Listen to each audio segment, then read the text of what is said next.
Hello, everyone. It is so nice to have you all here. Vicky is ready and standing by.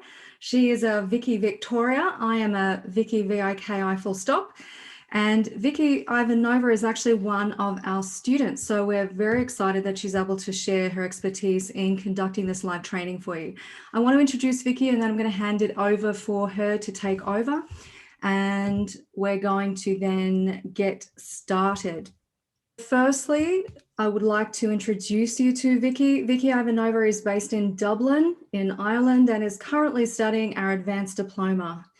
Vicky has a degree in graphic design and is currently working in marketing for Pinterest.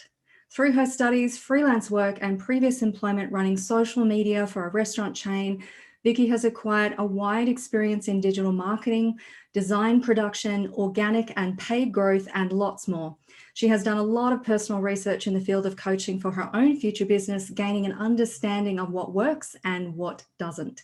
In this live training workshop, Vicky will be sharing the foundational knowledge that can help coaches, you, to start managing your social media with more confidence.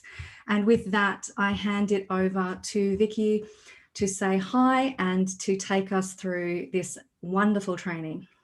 Hi, guys. Hi, everyone. It's either good morning or good afternoon. Thank you, Vicky, for a lovely introduction. I'm also Vicky, differently spelled. I'm very happy and grateful to be here. Really nice to see you all. You might see me looking over there because I have two screens, so just so I can see all of you there. So hi. So I'm just gonna get right into it. I hope everybody sees my screen. I'm gonna just move along like this. So this will be just a simple intro because I don't know what level everybody is on, and I've done a lot of research myself, and I feel like when someone doesn't have the starting knowledge when it comes to like a bit of marketing, a bit of design, and a bit of how social media works, it can be really hard to get into it, and you'd have to do a lot of research. So this might not necessarily be an extremely in-depth guide. I hope we will be able to get more into detail when you have questions at the end of the presentation. But for now, this is going to be really high level, just a big overview of what I've learned personally. There's going to be good design and there's going to be big focus on graphic design because that is my main background. And I touched on marketing and kind of like general funnel of how coaching business can work on social media. So this will be a little overview of what we're going to go through today. We're going to talk about some social media platforms. I'm sure most of us know what most social platforms mean. And, for example, what's the difference between Instagram and LinkedIn? So that's going to be a quick one.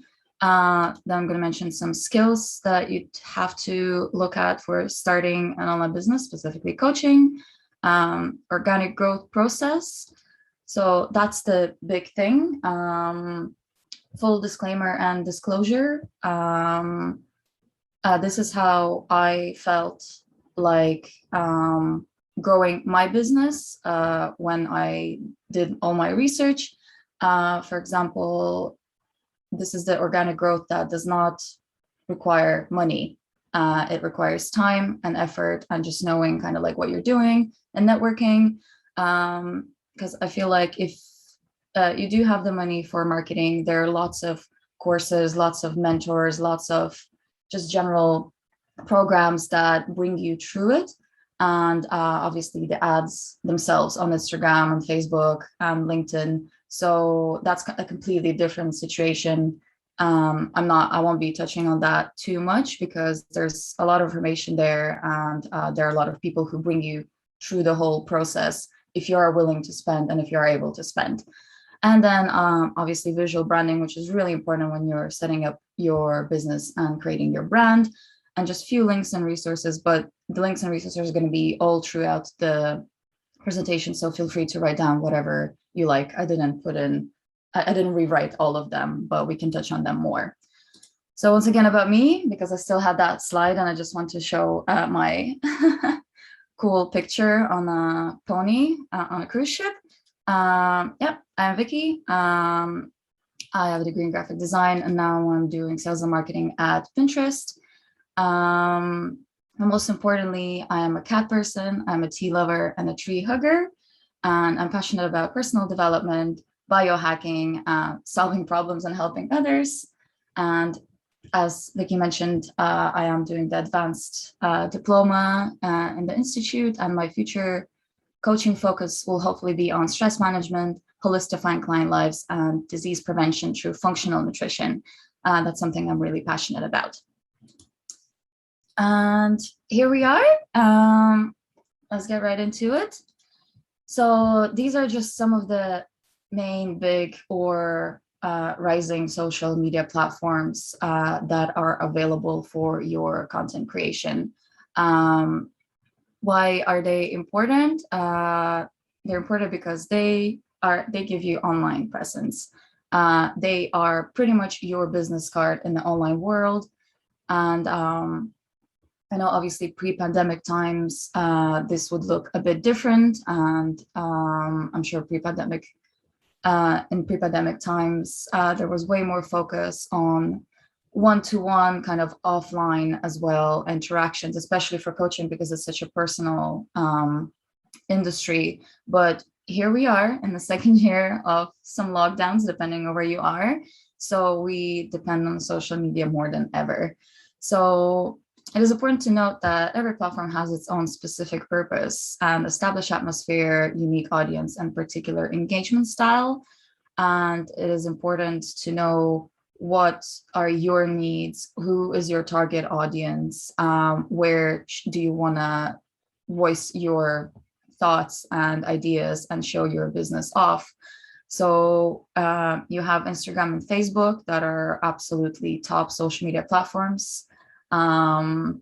They take over the majority percentage of the space compared to other ones, but they are inherently different in what they do and how they do it.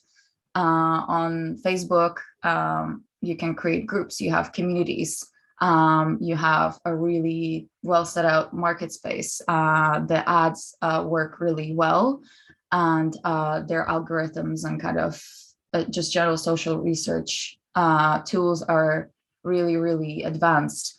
On Instagram, it's a bit different. Instagram is more visual, it's younger. So obviously the approach is different. This is for you to see what works best and what kind of content you're willing to put out. Just to preempt that as well, organic growth is based a lot on the content that you create. So it's the posts, it's the images, it's blogs, it's just generally even sharing information or summarizing YouTube videos, anything at all. Imagine if I had my blog and I watched an hour-long video on medical research and how to improve your health and how to manage stress. And I just take that video, I post it on my blog, and then I summarize it for you so that you don't have to spend an hour watching the video and you can just spend 5 minutes reading the summary. That's content already, and that is what attracts people. Creating valuable content, that's what attracts your clients. So it's important to figure out what platform will showcase your personality in the best way possible and what community you're targeting as well. For example, if you are a business or a career coach, a LinkedIn is obviously a better choice for you. If you are a coach for mothers or women in general, that's going to be Instagram or even Pinterest, because Pinterest has a large volume of female population there. These ones are just emerging slowly, apart from the Medium, for example, or Patreon, or generally help pages, but I left them on the side because they are also more niche. Telegram, I don't know if any of you know, that's actually a messaging app, but the way Telegram works, you're able to create community channels. You are able to create bots that run those channels for you. So that could be a good part of your sales funnel for your coaching pipeline. Medium and Hub Pages, these are more kind of article blogging based websites. I included them because if you are a writer, or if you feel like you are interested in sharing your thoughts more, those are very good starting points to share your content. And Patreon, I really like the idea of Patreon, where people are able to just share their expertise and knowledge and be paid for it in a nice membership kind of subscription format. So your job is to turn your social media into your support network. If you have any questions further on, please leave them for later and we can go more in depth. I just thought I'll give you a major overview. So just a few basic statistics. You can see how much growth was there in the last 2 years. Lots thanks to pandemic, of course. Not much growth already in the biggest ones, the biggest platforms, obviously. But for example, since I am from Pinterest, I'm super proud to show that user acquirement went really well. And this is not specifically for us, but it just goes to show how divided the platforms are between specific industries and how you can find your own niche better depending on where you are. So maybe it's healthcare, maybe it's financial services. That's all related to coaching. And all of this information is freely available on the internet. Like even just Googling simple social media trends, social media platform for blank, whatever you want to advertise, it's all out there. And specific mention for Reddit. I don't know if many of you are familiar with it. Reddit is not specifically a social media platform. It has more of a forum kind of a feel, but this is just one example of how they also create communities and how easy it is to just get into a general topic, for example, of whatever your interest could be, and either start a post or comment to people. And as long as you're creating valuable content or helping people out and then kind of quietly plugging in your business, this is a very good organic marketing growth option. So going on to the skills for starting your online coaching business. Some might come as a surprise, some might not, but there's a lot going on in the background of your coaching business. I know it's probably a really, really nice thing to think that I'm going to get my certification, I'm going to, do my work, and now I'm ready to help people. I just want to go into it straight away. And then you're met with all these expectations and needs and preparation that has to be done. So this is just a quick overview of what I felt like is really important. This is personally what I've been working on in the past half a year or so, and just learning more about it. Your writing skills.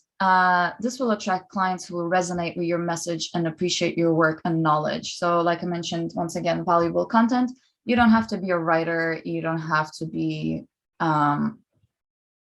amazing at writing articles and just like churning them out daily or weekly.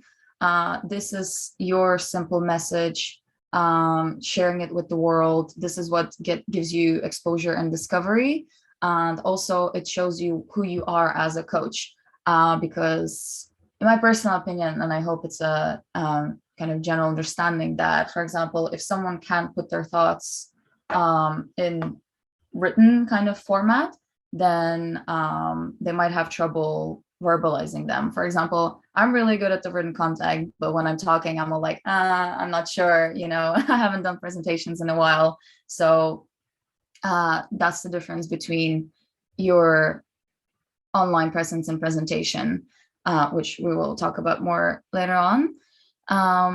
Creating valuable content. This is how your work gets exposed and discovered through sharing quality content. I know we're all online. We see pictures, memes, videos, articles, viral information. And as much as there's not much viral to go on in the coaching industry, I suppose, unless they're really like large exceptions, it is still possible to go viral in the sense that people find your content and they find it really useful and they resonate with it. And then they either share it or they just follow you and they reach out to you. And that's your community. And as everyone says in marketing, you don't need thousands of people following you. You need a small, good gathering of people that are engaged with you and that will share your work through word of mouth, and then your following will grow. So we're not aiming at big numbers here. We're aiming at a loyal,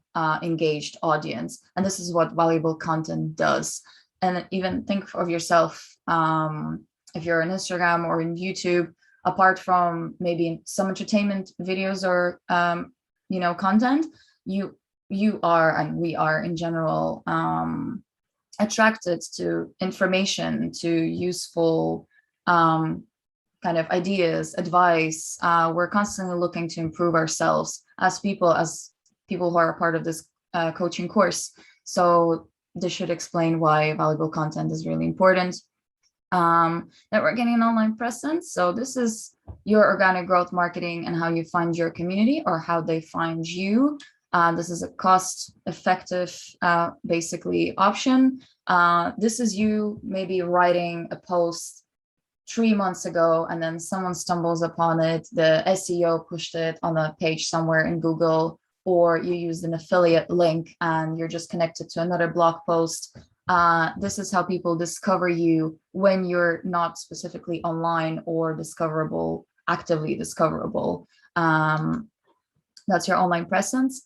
And obviously, networking is how you create connections. This is how people find out about you, not specifically you going around doing cold calling, but just sharing your thoughts, your ideas, engaging in conversation. And that's what helps you resonate and connect with people. Visual emotional branding. This is your identity, personality, reputation, and connection with right people. Once again, we are in an age where social media trumps everything, and it literally controls how we take in content and information. And our attention spans are getting shorter and shorter, and we want to be constantly engaged, constantly stimulated. It's just a process that goes slower for some, faster for other. So your visual and emotional branding, like the first image people that see of you, that first Instagram page, that Facebook page, the way it looks, your articles even, how are they structured? This is all taken in by users, customers, clients, people, straight away without them even like reading the content first. As we know, for example, in one-to-one communication, over 30% is nonverbal communication, so body language. And your visual emotional branding, that's your body language. Before you get to say anything, people see who and how you are through that. So it's very important. Automation. This will create safe systems to protect you from stress and burnout while business runs smoothly. There's a lot to say about automation, but I wanted to keep it on a high level. Automation is basically you having your system in place on how you market, how you educate the clients, how you onboard them, how you share the tools, how do you run your sessions, and what comes after the sessions, maybe the payment links, maybe the feedback forms, all of that. That is your mailing list as well. There are lots of platforms that take care of that for you for a really good price, or even maybe some free tools, but I wouldn't be too sure about those. So automation is everything that you can shortcut, basically, so you don't have to work on its own. So for example, you onboard someone, the moment you have their email and you put it in a system, they straight away get all the information that you need. Or even marketing, like if the marketing and the conversion funnel. So first they see your content, and within the content, there's always a link to you for ease of access. And through that link, they can contact you right away, and they already have the questionnaire perhaps, and you get all that information right away instead of doing it every single time by yourself. So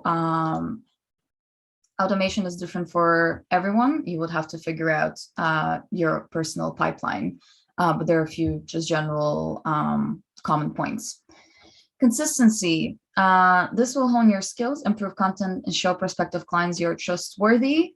For me personally, there's nothing sadder than finding a nice page or an article or some information, and then going to the profile of the person and seeing that they're just not active at all or anymore, or they post like once in the blue moon.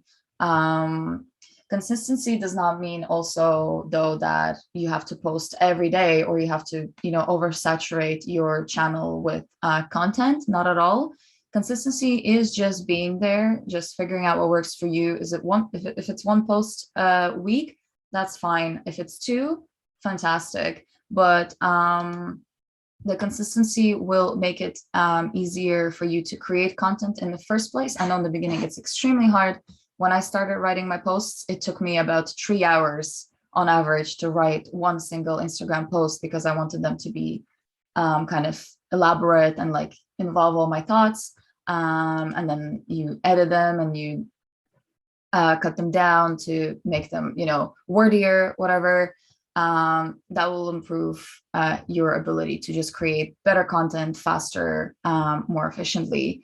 And of course, your clients will see that you're socially active. And research skills. I know it's a random one. That's why it's last one, but probably not the least one.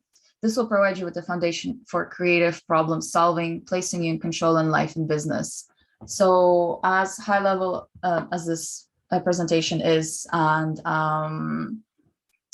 all of this information is available online. All of this information was just me going through tons of hours of YouTube videos, reading articles, watching other coaches, just like seeing what works and what not. So if there's ever something in your way or an obstacle, don't be discouraged. All the information is online. Feel free to just go and search it. I had a problem with that before. I felt like I have to know everything, and if I don't know it, then that information is just not available for me, which is absolutely not the case. It does take more time, but the internet has the ability to help you solve most creative problems. And for research, and obviously for continuous knowledge that you need to keep building your business, it's essential to just keep learning and all the things that are not related just to the coaching. So at the end of the day, it's effort and grit that move you forward, and doesn't have to be perfect. It just has to be done. As a perfectionist, it's really hard for me to say this, but it is exactly what it is, as much as the truth hurts. So don't worry about it being perfect. Don't worry about creating the perfect visual or the perfect text, or don't worry about who's going to see it, how are they going to react to it. The point is, get the content out there, share valuable information with people, and network to find your community. That's all you need to do. So why choose organic growth process?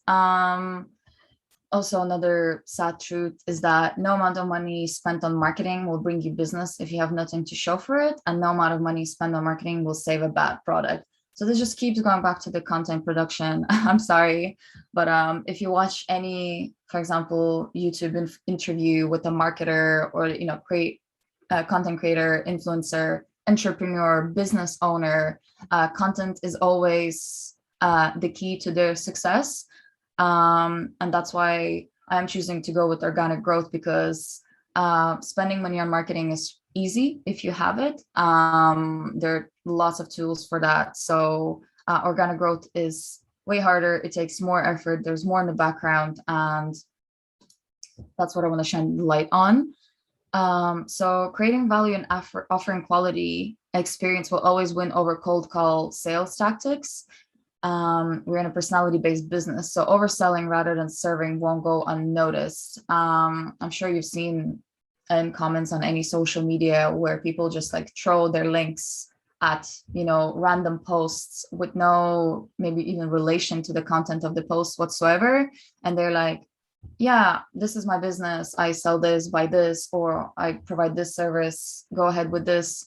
That's just not the way in our day and age, and especially because we are here to connect with people and show what we can offer. Your coaching does not start when you start the session. Your coaching starts with how you are online, how you're behaving, what are you saying, what kind of discussion you're engaging with. So keep that in mind. Organic growth process is a long-term plan rather than get successful quick scheme. It does take time, absolutely. Most coaches that I know, I have a few examples down below, but for most of them, it took years and years of work, sometimes really hard work. Sometimes, you know, they were more inclined to it, but there's no such thing as you just post a link or you write your bio and this is it, and people suddenly go to you. You have to look for people until you have the reputation so that people come to you. I know it's so many hard truths today. I don't want to hear myself, to be honest, at this stage. So without content, you lower your chances of being discovered and have to rely on networking and advertising. That's once again to reiterate how important it is to just have content created and let people to find it. Many stories, lots of stories in most articles on YouTube. People grow through other people discovering their content. And I'm sure you've discovered really good content before, and then you either share it or you follow it, and then you get into it. And then from that content, you discover even more content. So it's really important to be in the loop and just work your way around it. And finally, of course, think of yourself as your own client. Would you trust your online presence and content? So for example, in the Facebook group, when we were asking for questions, someone asked, they said, oh, I don't want to be on social media all the time. I don't want a second job, you know, creating content. I just want to be a coach.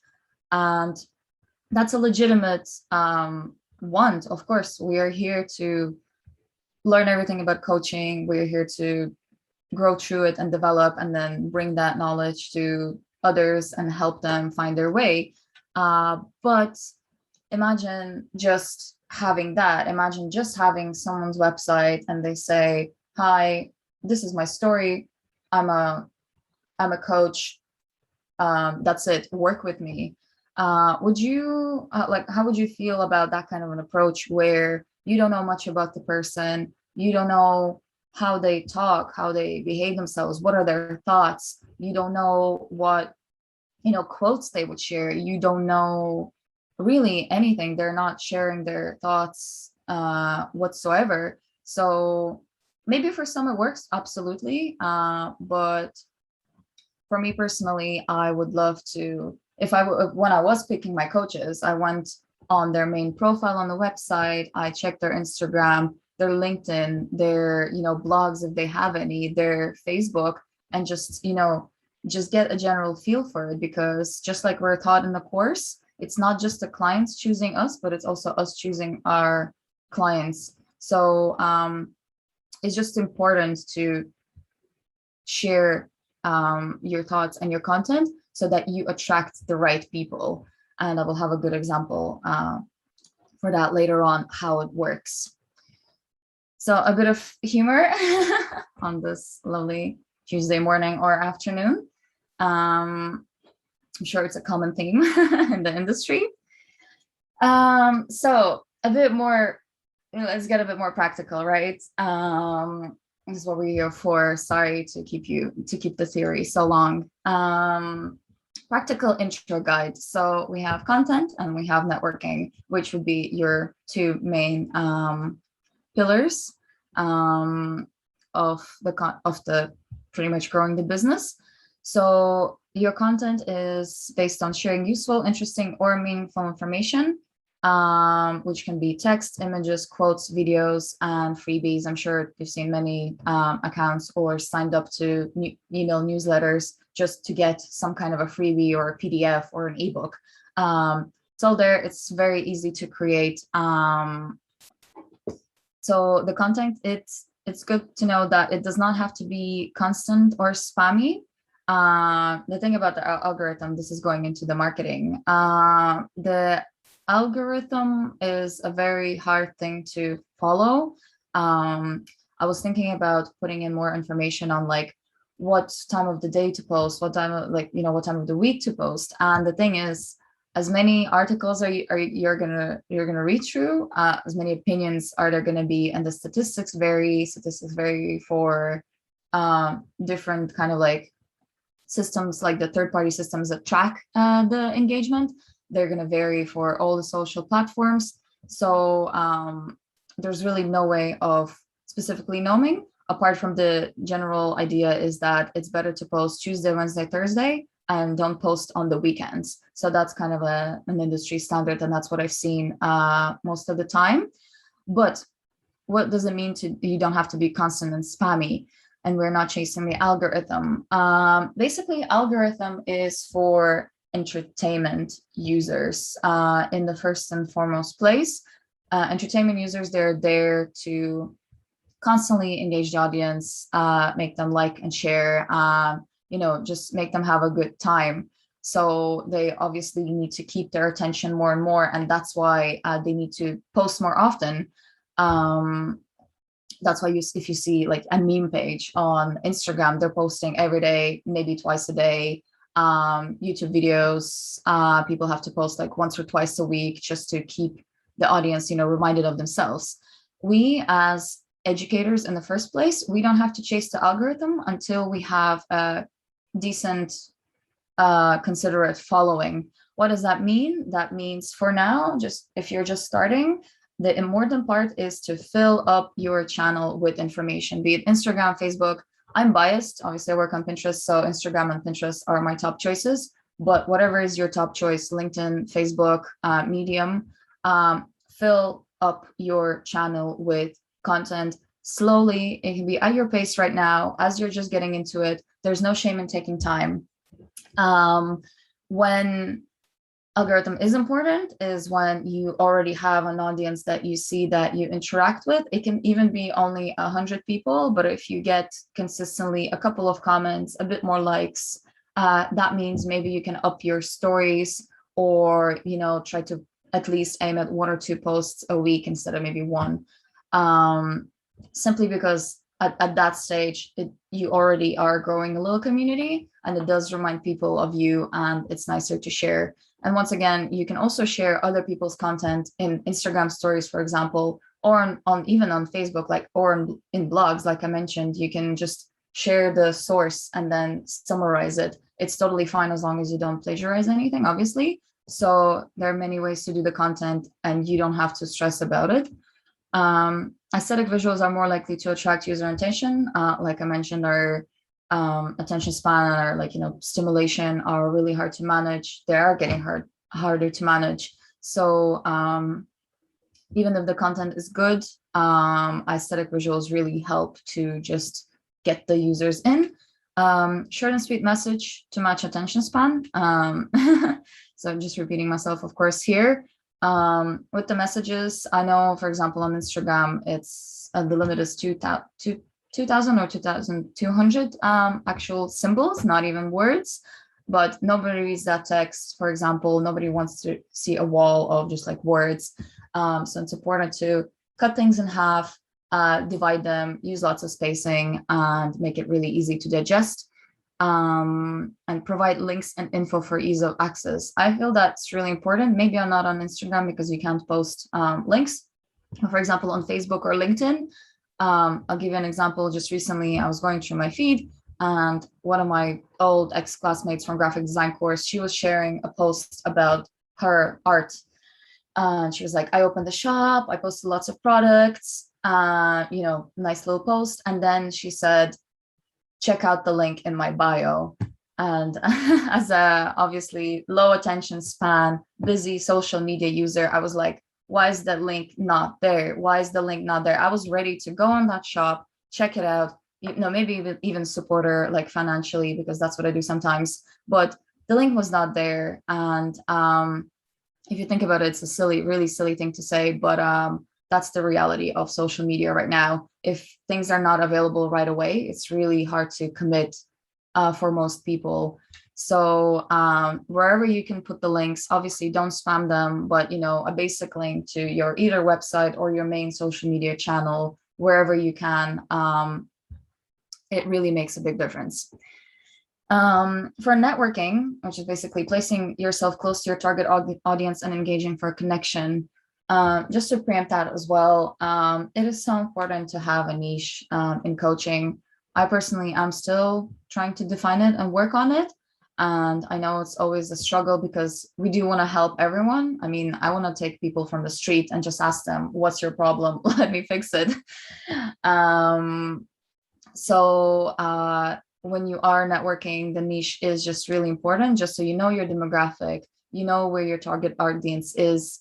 For example, I mentioned Reddit before with the communities, but Reddit is actually mostly male population of users. So even though posting there as a woman trying to help women, as an example, it could work, it could still have some traction, it would still place you on the online, presence field.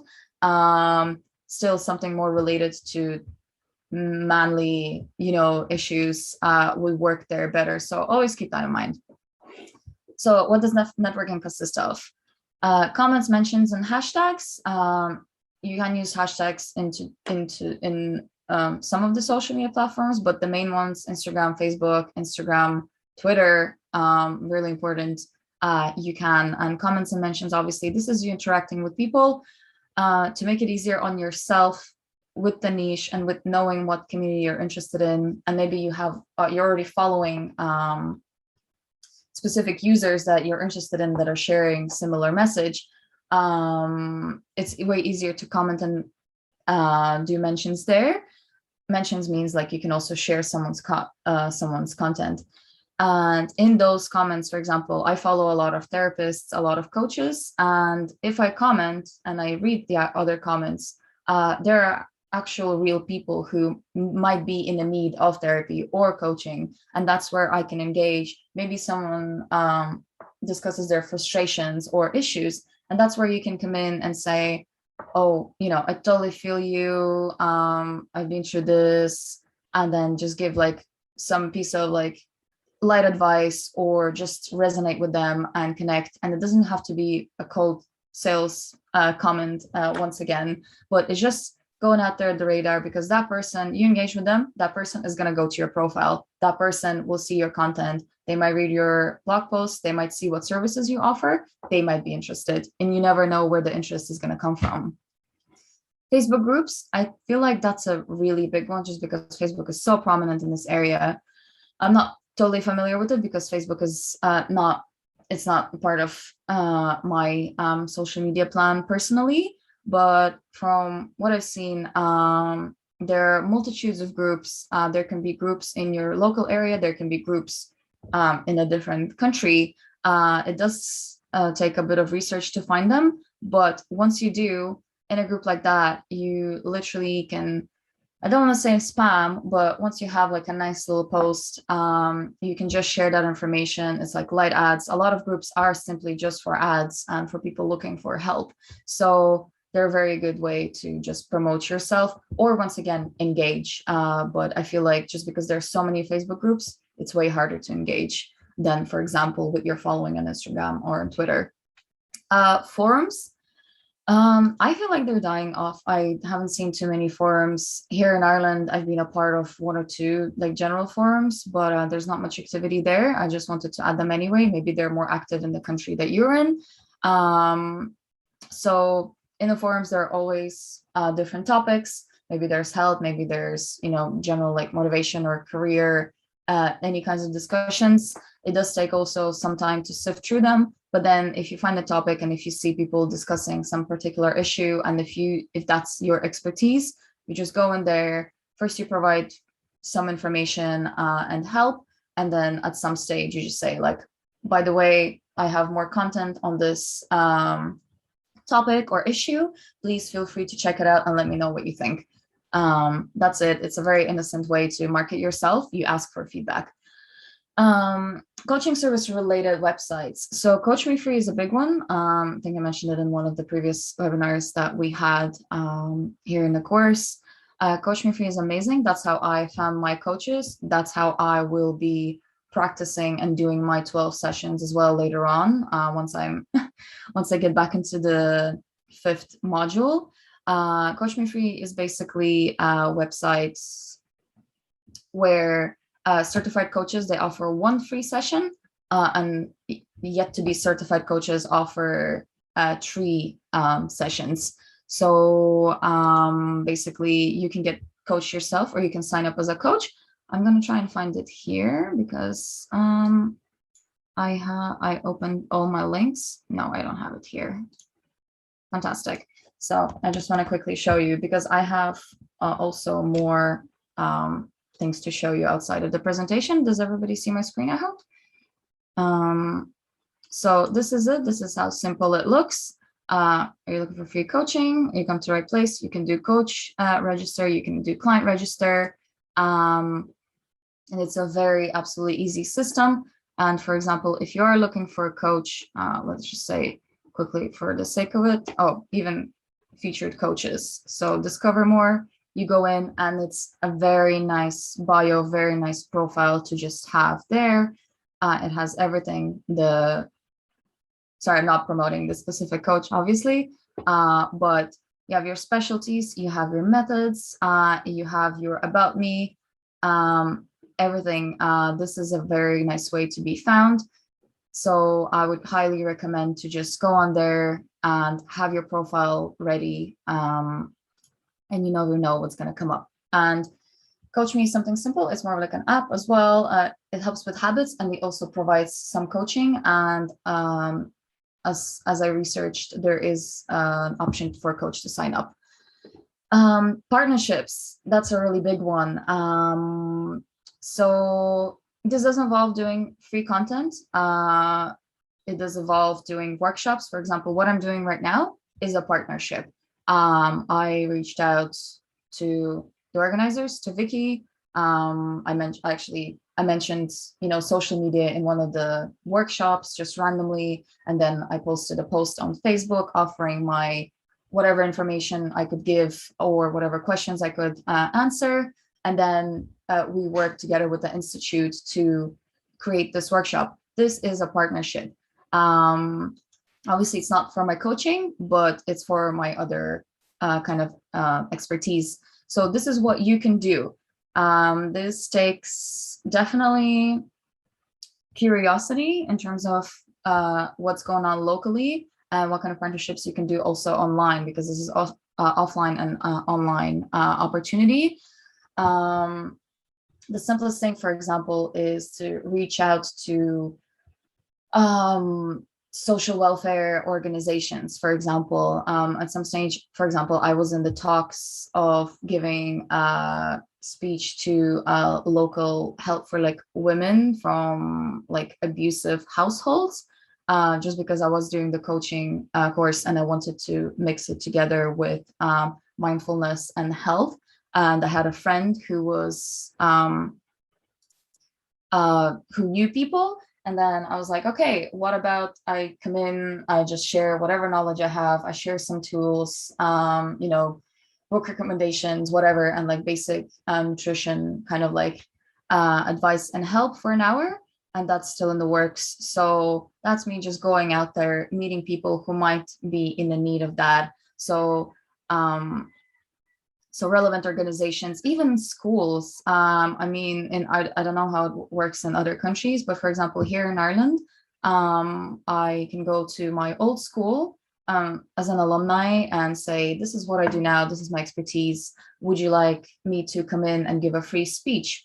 I know schools are, younger people, but if you are working with, for example, younger people, that could be a big thing. Or if you go in there and then the kids tell to the parents, if you share some tools or some, paperwork, it can go a long way, really. And this is just you extending your reach. So partnerships are really important, even online. Find another creator who's working in your area. Maybe they have more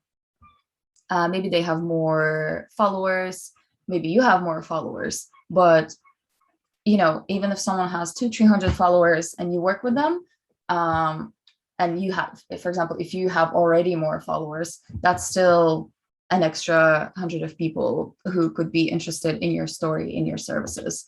So should probably elaborate more on that. So if we can do it in a Q&A session later.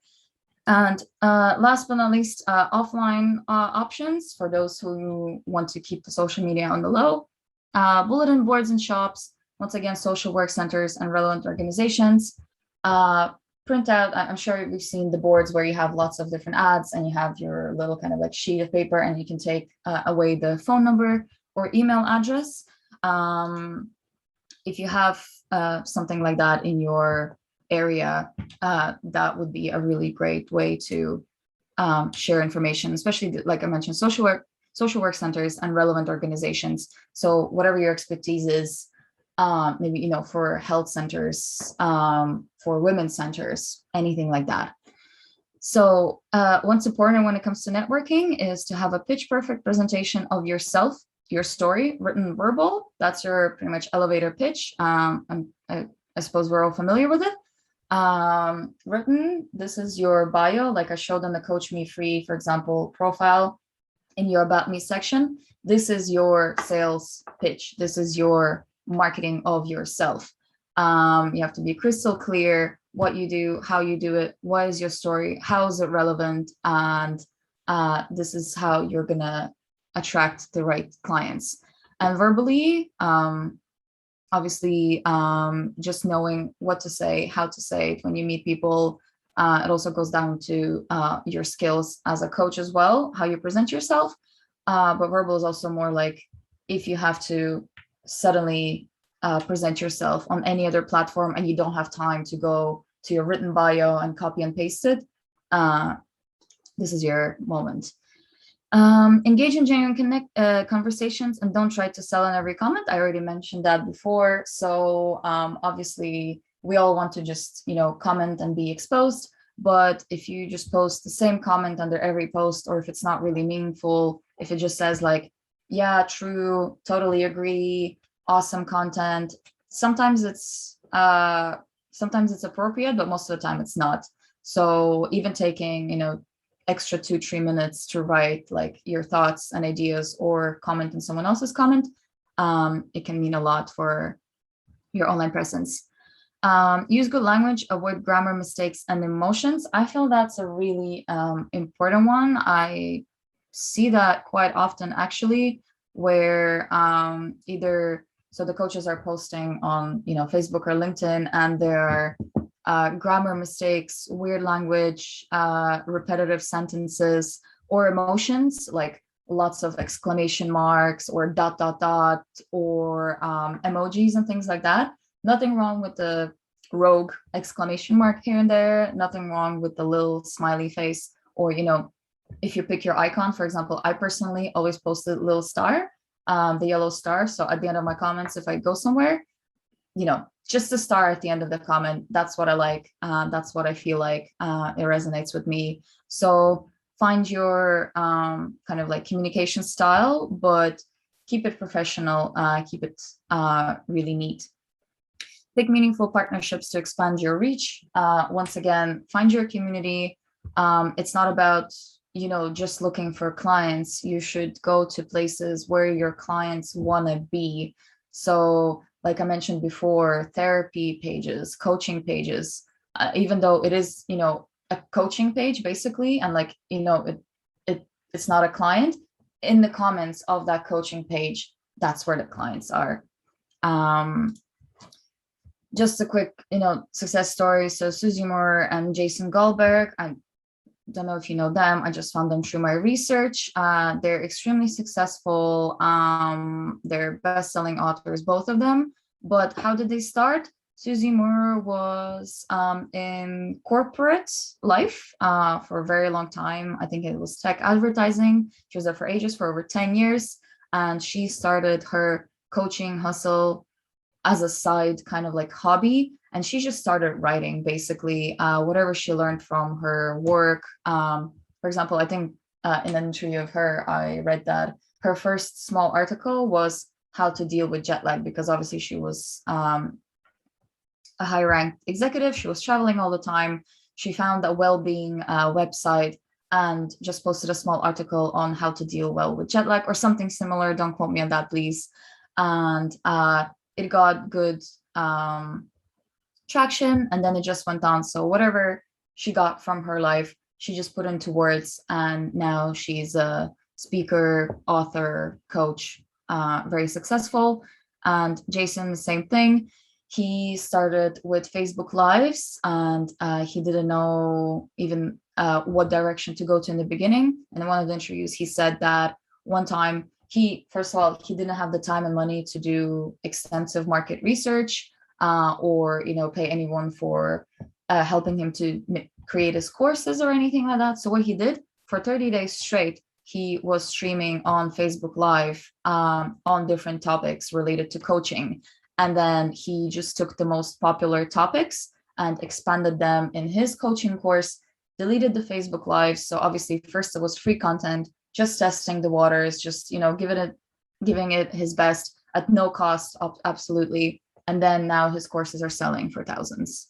So it can be, your success story can be absolutely anything. And of course, this took them years and years in the making. But, even imagine having even a fraction of that success in a couple of years. It's still better than where we are now. So this is what I'm personally aiming for, not at that scale, but you can just see that everything is possible. This is my little pep talk. So moving on to pretty much, I think that's the second last one, or pretty much the last point.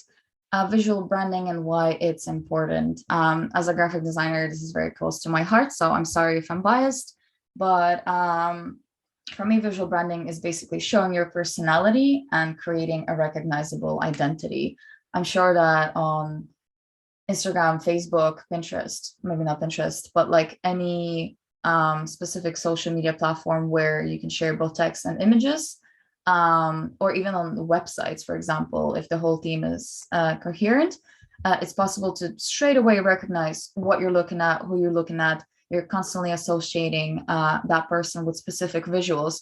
It works for absolutely everything. So your personality as well is what shows through that. Some people like to be more minimalistic, so they have, clean, monochrome, monotone content. Some people, they're lively, bubbly, extroverted, and they are, promoting happier, fuller, more fulfilled lifestyle and, activity, or even working out or whatever. So that's going to be even a different color palette, a different feel to the content, a different like imagery even. So, like I said before, once we see something, before we read it, we already make a judgment of it and we already kind of make assumptions. So that's why it's important. Good content can be ruined by bad presentation. I hope everybody knows that. You can have an amazing quote or amazing, information to share in a post, but if it's really bad imagery, if it's unreadable, if it's horrible colors, or even if it's a text, if it's an article, for example, or a Facebook post, if it's just simply a wall of text with no spacing, no bold or italic, no, breakdowns with even emojis or anything like that, it's just hard to read. No one's going to read it. So it's really important to look at your presentation. Professional aesthetic and appealing design add more credibility. As slightly shallow as it sounds, it is true. I'm sure you've seen a lot of different content, and if the content looks really professionally and neatly done, it does instill some kind of sense of like trust in us. to think that like, oh, this is very well done. This is visually appealing. This is, good content. So it must have been, there must have been like a lot of time and effort put in that, or there could be a team. And if it's just like some, text slapped on an image, or just like a generic stock photo added to, like a post, you can probably see that it's just lazy work and lazy marketing. And like I mentioned before, of course, visuals are the nonverbal communication of marketing for all media, even text. And yeah, it just supports consistency and automation. So how does it do that? Basically, when you do start posting, if you have your style figured out, you don't have to think about it anymore. You don't have to, start your Facebook post thinking, okay, what do I normally write about? How do I format the text? Like, how many spaces do I need? How big is the paragraph? What kind of image am I adding? Or, like, it matters even on Twitter, because Twitter is like so short. And it really, once, if everyone's like reading your full profile, it really adds to the kind of like the whole coherency of the visual look. So I don't know much about Twitter though, so sorry about that. I keep coming back to Instagram. But basically, this is why it's important. Before I go to the practical tips, I just want to give a little bit of presentation, because I know it's a lot of text. We're all tired. It's been an hour. So for example, this is me. I don't know, where should I put the Zoom thingy? So this is me. I haven't been working on it too much, unfortunately, since I got the job in Pinterest. And as you can see as well, I've been both testing the design look. I made it too complicated in the beginning because I wanted to be seamless between the posts. Now I'm changing it again and trying to make it even more minimalistic. Once I get these two posts done, I'm going to have another design change. So don't be scared of experimenting.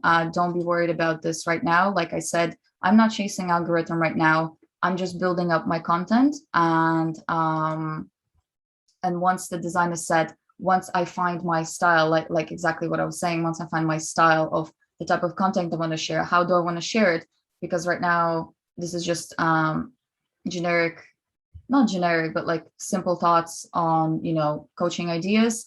And I want to go more into the health more. So this is it. Feel free to add me if you have any further questions about design. I'm happy to answer them. So just to show bad examples of inconsistent bad posts, it's going to be all Instagram. I'm sorry. But it really showcases it really simply. I'm not shaming these channels in any way. This is just me doing like a really quick search through hashtags just to see what's being posted, and just finding pages that are good or not that good. So for example, this page, what are the problems here? Obviously, first of all, lots of different imagery, repetitive posts, lots of crazy colors, lots of text is not very readable. Editing is obviously not consistent. There's no specific message. There's no kind of like harmony and like general union, basically. So that's what we're not trying to do. And another one, a bit better, but once again, so this is a certified holistic health coach. But what are they doing? They're using absolutely generic images that are not specifically even related to them. The quotes are very generic. They don't mean much. If you can see here, they're only posting tags. So once again, we don't know anything about that person. We cannot connect to them. We cannot relate to them. They're just not putting in effort there. And I'm pretty sure some of these images are literally taken from the internet. So we're not here to do that. Another one, once again, also a bit better, a bit more kind of specific style with the black and white, but still lots of changes, you can see that it's just some content is just taken straight up from the internet. No consistency, no visual identity, no brand identity. We don't know what is it specifically about, because technically they're physicians, I think, but they talk a lot about other things. So, and even posting memes. So also something not to do. This is a bit better. So this is a coach.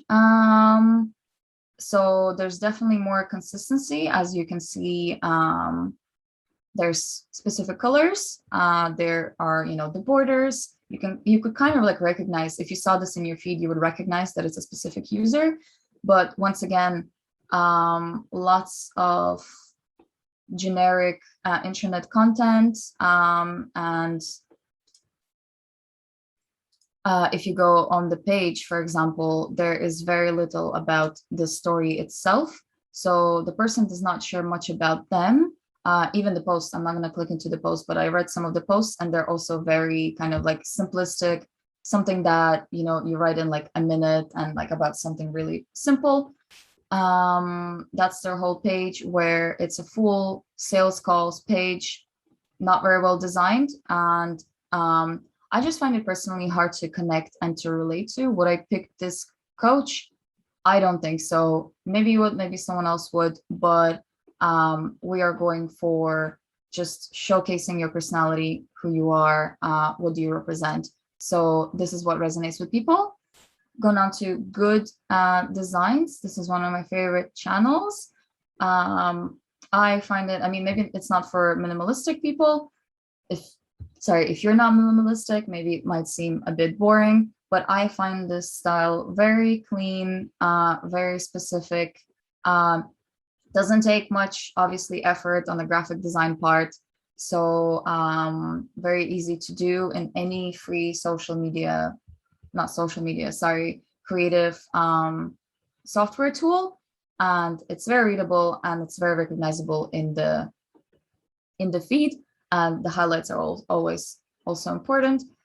Another beautiful and simple also design. You just have a little simple background, same color scheme, and even with the photos, just to break up the content, I find very lovely. And the posts are always also nice. So it would stand out in your feed as just like nice to the eye. If you want to do something even simpler, if you really don't want to do graphic design, even this is very nice and easy. Simple black text on a white background, or any other light background that you'd like, and some distinguishing points. So for example, this lady, she always has a yellow line, and she always uses the same fonts. And trust me, over time, you get used to it, and you see it, and you recognize it in the feed. And then if you're not into text or graphic design at all, no problem at all. I follow this lovely girl as well. She is not a coach. She is an astrology and tarot reader, which is really nice. And her posts are always full of really good, intense information. So even though the post itself is just a photo, is just there to get your attention, the posts are really valuable, and her content is really good. And, then they bring to her, to the sessions. One exemption that I want to really mention, which is amazing. I hope everybody knows this Instagram profile, the holistic psychologist, who has been absolutely amazing and blowing up in the holistic healing and trauma kind of industry. So in this case, there is consistency, because it's always different, brighter colors, always different kind of combinations. But for example, the font is consistent, and the color, a bit crazy color combinations are consistent, and some icons are consistent. So even though it's not ideally, obviously, visually appealing or coherent, it still stands out on your feed, and you would always figure out who that is. So that's that. Hope that was hope that made sense. So the practical points are: you decide on your look and feel. Do you want colorful tones or muted pastels? Do you want text or photo content? What matches best for your personality and as well as your target audience? This is important because, for example, maybe you are a really minimalistic person and you like your darker tones. You just want to have like dark gray background and like white or black text and, just like a little icon. But maybe you're planning to coach, women to, set themselves free and maybe find their new calling or, really like upbeat things like that. So it's obvious that like a gray, dark visual will not be consistent with what you are promoting, a happier, more fuller lifestyle, basically. I'm sorry for giving really generic stereotypes. So what can you do to get all that done, basically, is use free editing tools, just Canva, PixArt, Snapseed, VSEO, Story Unfold. These are more for stories. These are more for, and this is for posts and stories. These are for editing photos. Lots of them online, lots of them very easily searchable. If we have extra 2 minutes, I can give you a quick demo, but maybe we will jump into the Q&A right away. Use free stock photo websites, Unsplash, Pexels, all of these if you want to write them down. Like I mentioned before, better not to use completely generic images like I just showed you, like a woman standing like this or, people running in the field. But if you just take an extra 2 minutes in searching, like, putting in better keywords or just being a bit more creative is going to go a long way. And these are free stock photos, so just take them. They're there for you. Pick a visual style and stick to it. So color palette, fonts, and any effects if you do want to add them, if you don't want to add them. Really important. Lots of websites to just pick your colors. There's a really cool website. I think it's called Coolers. Might be wrong, but it literally lets you generate your colors. So you can click generate and it picks like a bunch of different tones. You can lock in on one if you like it, and then it's going to generate the colors around it until you have the specific colors that you feel like, oh, this is me. I know it's random. It's very graphic designery. Simple backgrounds and easy to read colors and fonts for text-based content, consistent aesthetic and similar filters, color tones for photo-based content, and avoid bright contrasting colors, unreadable combinations, and overusing elements. So anything that is not readable on a small screen on your phone should just not be there. Simple as that. This is just a quick one with the links and resources. Like I mentioned, sorry about this. I did not want to copy paste whatever I mentioned in the previous slide. This is just a reminder of what we went through. Blogging guide.com is really good about generally finding websites where you can post your content, and Writer's Digest in general is my bookmark website, and that's where I read articles here and there to improve my writing skills. But there's lots more. Definitely should have gotten more links, but I can share them later on in the Facebook group. Here we are. This is the final slide. So don't judge your success by anyone else's. Don't judge your success by the amount of time that has passed, only by the amount of work that you did. Because actually it's very easy to get discouraged of thinking like, I've been at it for 3 months and, nothing's going on. I didn't get even 10 followers, but you have to look back and think, okay, how many posts did you post? How much networking did you do? Like, did you do anything outside of your, just coaching? And if you didn't, and if time is passing and you're not getting, followers or requests or feedback, then that's the thing. It's based on work. Obviously, keep learning and exploring new tools, skills, communities, platforms, and media. You and we are on an authentic journey. And if we're not able to enjoy the process, it will show eventually. Which just means that it's really easy to get burnt out and stressed out of the amount of information that we have to deal with apart from just being coaches. But don't, once again, get discouraged, because You got it. And we're here for it. So it's 8:15. I can give a quick demo with Canva and Unsplash how to create a quick post if anyone is interested, or if not, we can go straight into the Q&A session, whatever feels better. Vicky, I'll let you decide, or if anyone wants to unmute themselves and say if they want the quick demo with Canva. Vicky, that's completely up to you. We do have a short Canva demonstration, but I did do it a few years ago. Yeah. It's a little bit old, and I Yeah. won't be doing a fresh one in the Okay. next month or two. But it's up to you. If you've got 5 minutes and people are happy to do that before we go to Q&A, I think we're love for that, then by all means go for it. Okay, perfect. Well, so here, so I don't have that. So this is Canva. Basically, you can get a free profile. That's what I have here.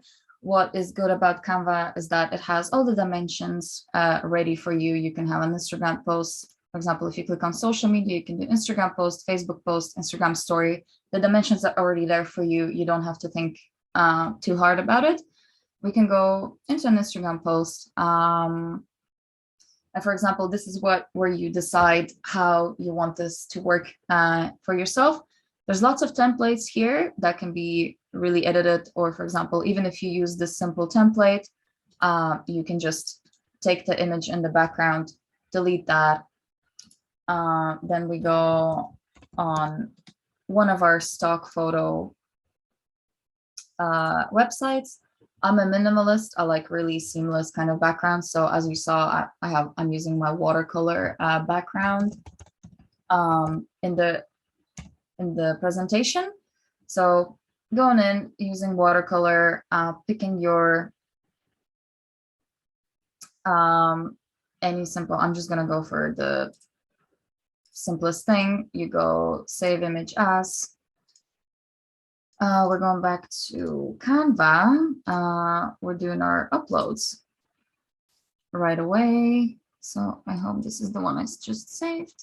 Oh God, I can't move it. Downloads. Oh. Sorry, I'm really slow with Mac most of the time. That's okay, Vicky. While you're doing that, I'll just let Yep. everybody know I am about to release the Holistic Women's Hormone Health Practitioner course page tomorrow. And I actually came to Unsplash to find a couple of beautiful pastel floral pictures that were very simplistic, very beautiful, very feminine. And that's where I got them from, actually, Unsplash. We use Unsplash quite a lot. And there's also Pixabay as well that you can get royalty-free pictures for your graphic design from. Exactly. So it's absolutely, I think, amazing what you can do with them, and for free, and it's so quick and easy. Obviously it makes our life as graphic designers way harder, but what can you do? So you can change almost to the elements when you guys are using templates, and then you put in your own text. You can change the color of the text as well. There you go, whatever even quote that you want. I mean, fresh and organic, yes, let's keep it that way. So this is as simple as it is. Use your text in a different setting. Of course, you can use like absolutely different elements. So for example, if we didn't have any of this, and even the background, so we're going to make, for example, light gray background. If we want to keep it like minimalistic, we can write our text. Oh my God, we're in the text. So add a heading.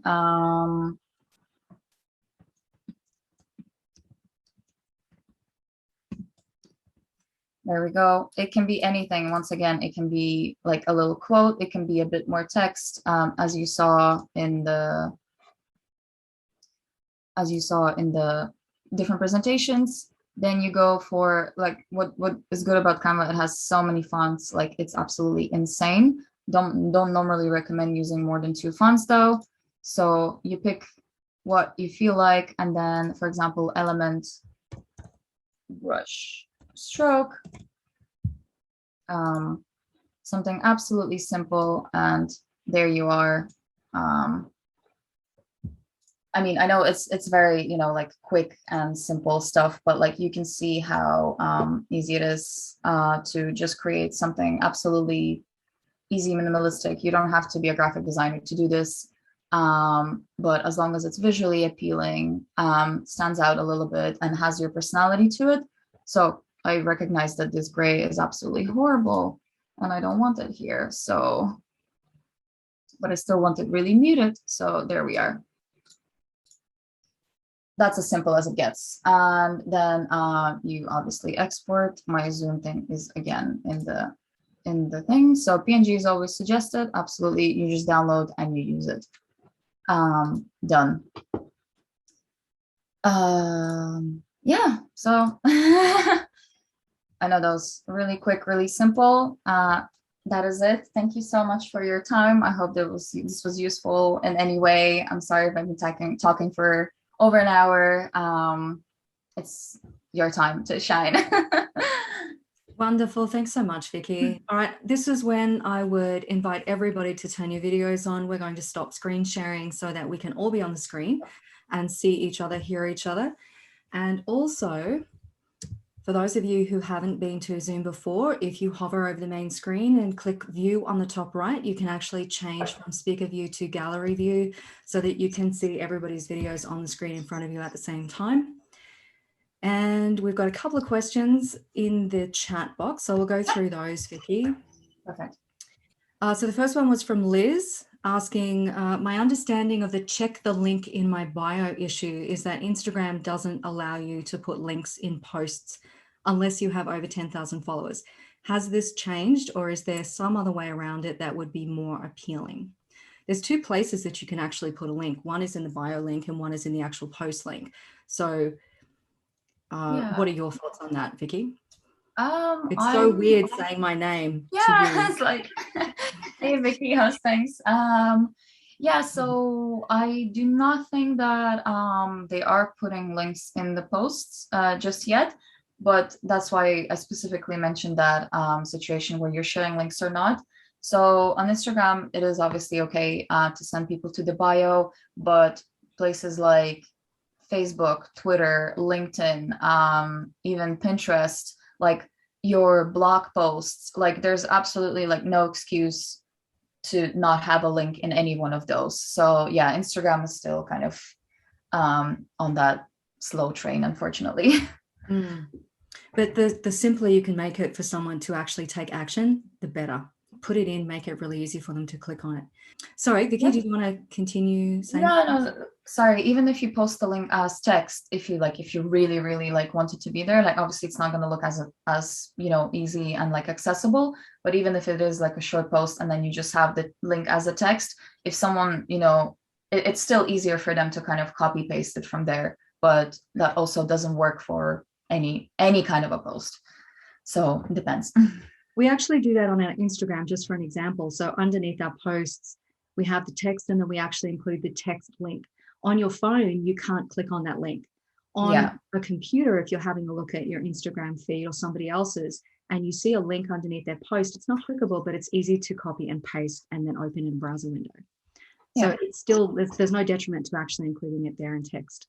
The next question from Nadia is, would you recommend starting a brand new Instagram page, or can we transform our personal account to a coaching account? I would definitely recommend starting a new Instagram page if you're going for more kind of like textual format. It really depends what kind of content is on your page right now. If it's too personal, or if it's really old or outdated, or if it wasn't like visually pleasing, because a lot of personal accounts is just you're just posting your memories. You're not thinking about coherency and aesthetic and kind of like unity of like the identity. So if your content right now is really close to your kind of coaching niche, so for example, if you're a mindfulness and yoga teacher and most of your content is about healthy eating and you're doing yoga, yeah, absolutely. And if that's the content that you're doing, but if it's completely unrelated, I would definitely do a new page. For example, my personal page right now, it's like just food and travel. There's absolutely no reason for me to try to transform that because it's absolutely unrelated to what I want to do with my coaching page. So yeah, it depends how related and relevant they are at the moment. Like, and if you're planning to, if right now you have the photos and if you want to go to a textual format. So I would definitely start a new one. Yeah. Okay. So, and then you can, if you have the following in your current one, then you can promote it, obviously. Like, for example, I promote like every coaching post, I promote it on my personal one. So my following can see it. Yeah, good idea. Malgotsata, you asks, I think it's also very important, or she states, I think it's also very important to match your network with your niche. Maybe Victoria could suggest what network is best to people that had already chosen their niche. And you did touch on this earlier on when you were saying about Instagram being for a younger demographic and more visual. So what do you think about that when it comes to matching your network with your niche? Oh, absolutely. I mean, if Margaret wants to, text and like say if she already does have her niche, and then maybe have an insight on that. But like, absolutely, if you're a business and career coach, LinkedIn is your place. Maybe even like websites that are related to career coaching and things like that, where you can leave comments or even write your own articles, because it's a more kind of like a serious technical area. And obviously Instagram and Pinterest would be your female audience, Facebook a lot as well. If you are targeting a younger audience, that's also Twitter. Twitter is like really trending with young people just because it's so like hashtaggy and linky and like really short. So yeah, definitely. It's very easy to like research as well. So definitely match it. if that's the question. Yeah. But it doesn't harm to spread out into other kind of like platforms. Like I mentioned, as long as you're just sharing your content, once you made the main article, for example, it's not going to take you too long to just register another website and just publish the article. So just because you are maybe in the business coaching, it doesn't mean that you should only be stuck on LinkedIn. Like, definitely diversify, but as long as it doesn't take up too much of your time and effort, like, trying to make it work on Instagram like too hard. What are your thoughts, before I go to Inga's question, what are your thoughts about scheduling content for the week compared to organically posting? How do you think that may impact the algorithm or the engagement? I think that is only useful, and I only recommend it if you are able to create that content in the first place. So like I mentioned before, for entertainers, it's very easy because that's literally their daily job. For us as coaches, we are more of like educators. And like I mentioned, right now, we're just creating the content to lure clients in, as bad as it sounds, but we're there to like, oh, look at my smart thoughts, look at, what I've learned, look at my reviews and references and testimonials. So that content is just for them to like just see it. So in the beginning, really the automated, it really won't matter if you're just starting, and if you have like 5 followers, the content automation to make it automatic is just gonna, push you to create more or stress you out, like, oh my God, like my post is scheduled and I don't have it. There's just no need for it right now until you have like a better following. And then when content is easier to create and you're able to, have your one day you create your, like 5 posts for next 2 weeks. Yeah, fantastic. Absolutely use it. We're big fans of batch producing. So we use Canva a lot. We use Unsplash a lot, and we use a lot of the tools in Canva to create different templates for posting. So we have testimonial templates, we have quote templates, all kinds of things.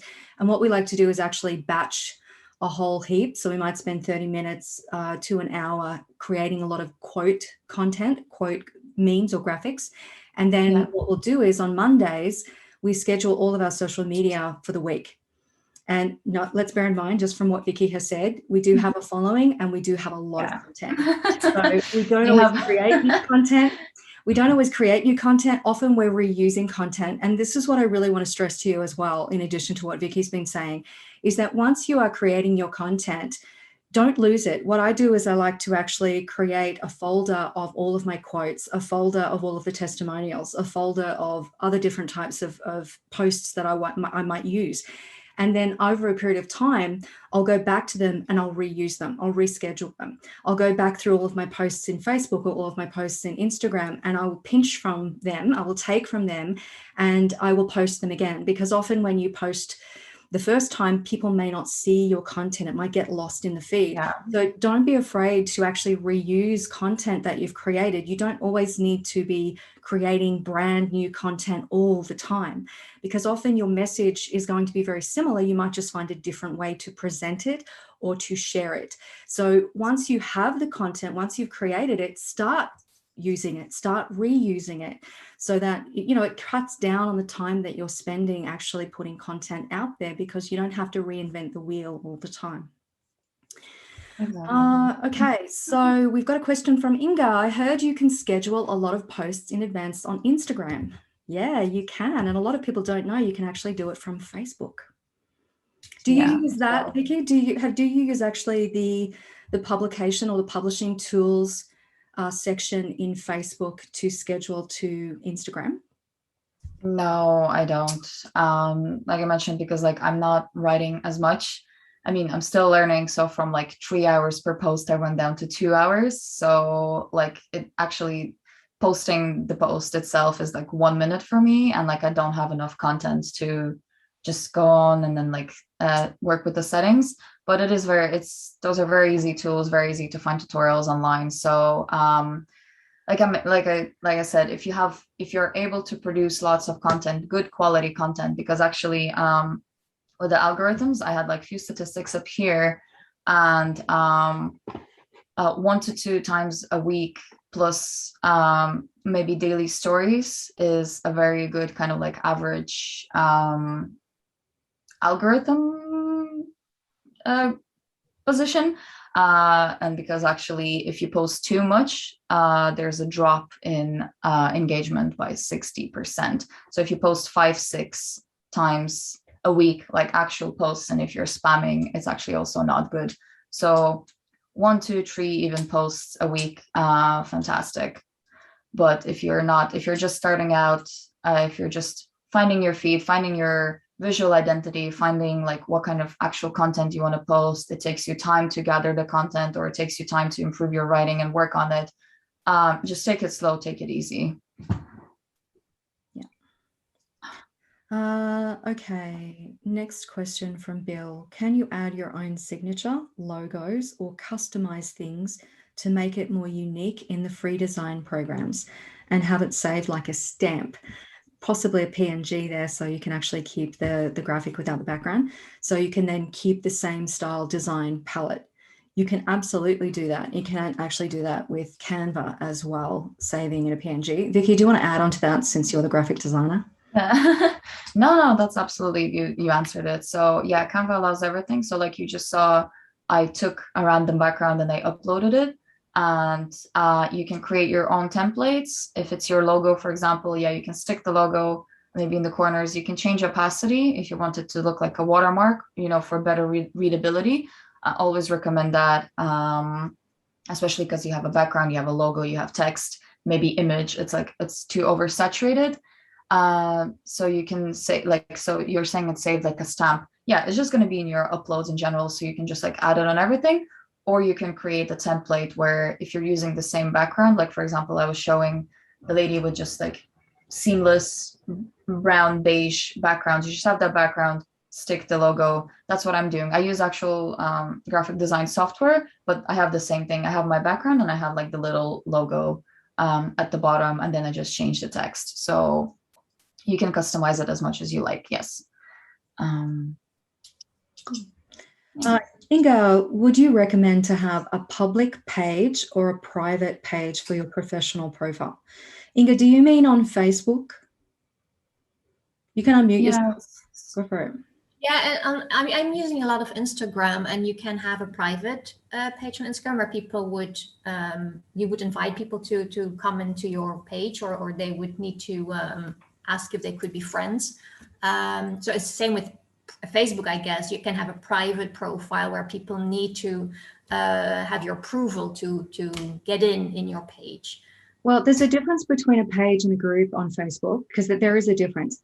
First off, my thought would be, if you're going to bother to have an Instagram page when it's such a visual platform, then why would you want to make that private? No one will know to find you. No one will know how to, look at what you're offering to potentially want to join. So just keep that in mind on Instagram. With Facebook, you have your private page, your personal page, and then you have a professional page. And from that professional page, you can create and link a private group. It's much like we have our MindBodyFood Institute page. And then under that, we have linked our private group.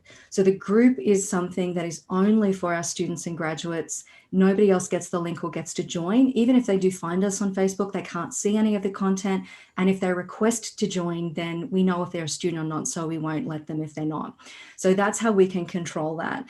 But that is actually linked to our professional page. And I would much rather have our professional page as a business, as a company, than have it linked to my personal page. So there's a personal page and then there's a professional page.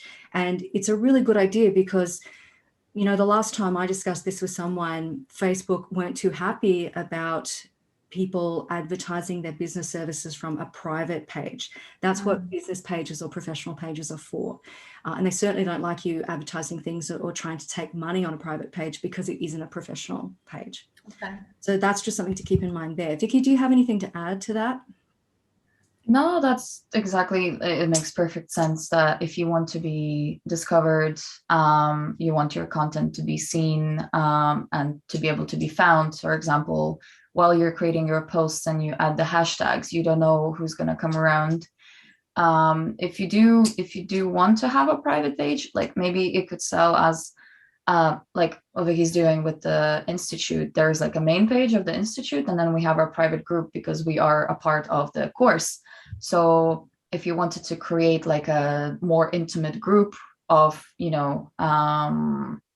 people and users, and if it's your community, or if you're offering like group workshops or things like that, then you can say, yeah, join this private group for extra free material or things like that. And that's also where you can promote. So I know I mentioned before, like the newsletter signups and stuff, and giving freebies to people. That's what gets them in, like you get journaling exercises, prompts, bullet, planning things, extra, join this group for extra content, whatever, anything where you can get them to join a group, give their email, anything like that. They're coming into your circle, and at some stage you can promote that more. But for now, yes, definitely keep it public. Don't worry about it looking weird. I know Sarah's just saying that she kept her Instagram private while she's practicing.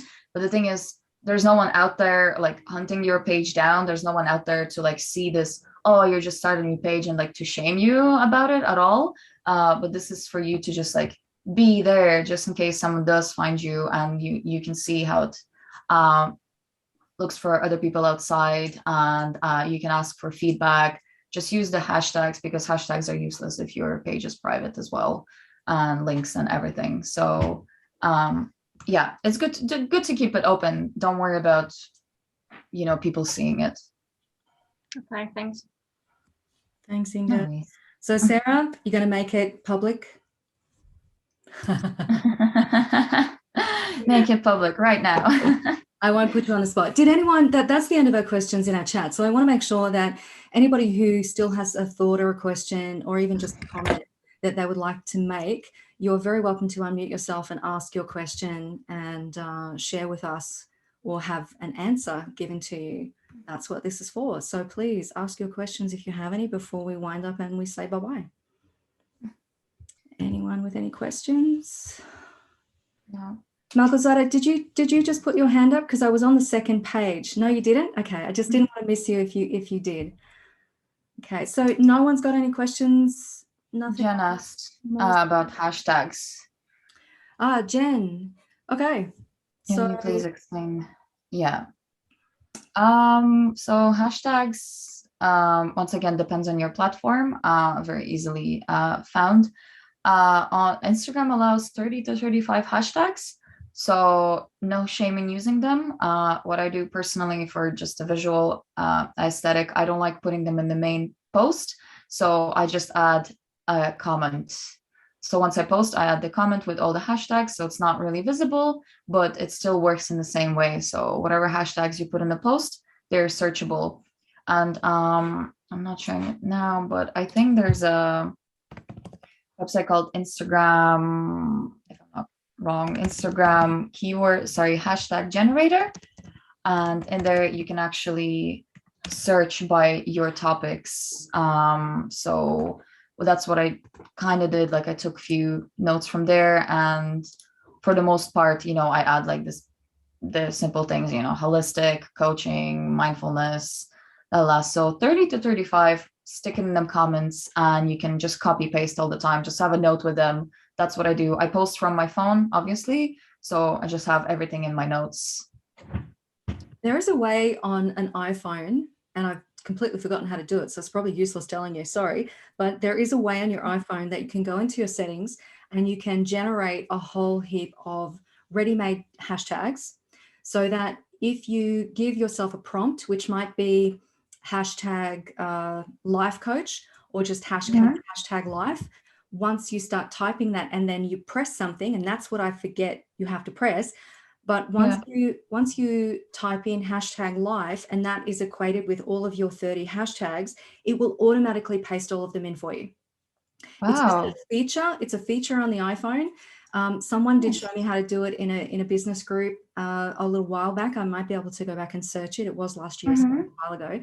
And I did actually create it, and I did my hashtag. I think I did holistic or something like that. And I think I did MBF. And then all of my 30 hashtags just suddenly inserted themselves into my Instagram post. It was like magic. Nice. And now I've totally forgotten how to do it. But what I do is what you said, Vicky, we copy and paste. So over the years, we've just perfected our hashtags and what we find works for us.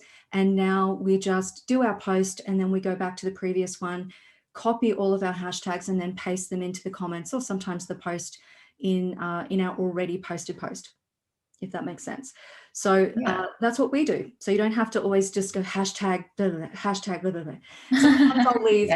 Sometimes I'll leave two free, so that all of the ones that we automatically would use all of the time are there, but then I allow myself 2 or 3 free hashtags to relate those ones at the top to the post specifically. To the post, exactly. That way it changes sometimes slightly, We've got another question here. Magdalena has asked, any tips about using Pinterest from a business perspective?